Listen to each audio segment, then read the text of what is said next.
سب سے پہلے آذربائیجان گئے تھے پارلیمنٹری ڈیلیگیشن.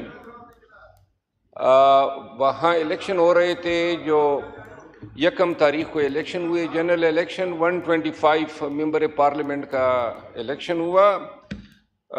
یہ سینٹ اور نیشنل اسمبلی کے ٹوٹل 7 ممبران تھے.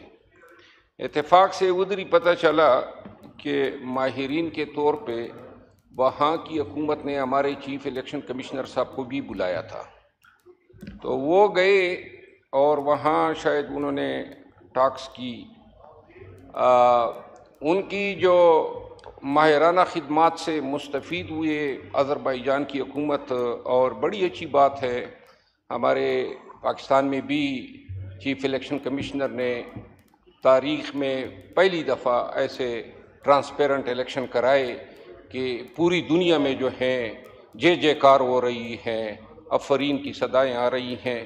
اور دوسری بات, پوائنٹ آف آرڈر میں اس ریلیونس میں کل ایک ایکسپریس ٹریبیون میں ایک خبر آئی ہے شہباز رانا کی, اور بڑی ہی ایک فکر کو جنم دینے والی خبر تھی.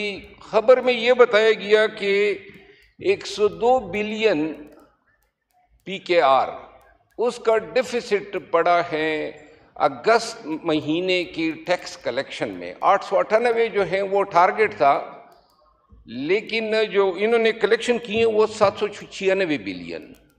اور FBR نے ذرائع کوٹ کرتے ہیں کہ یہ امپورٹ کمپریشن تھا.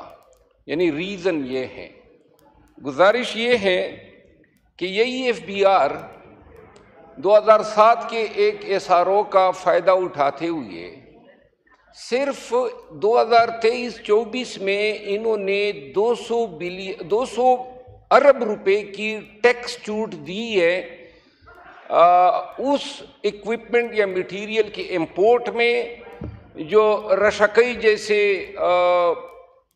جہاں پہ اکنامک زون ڈیولپ ہو رہے ہیں.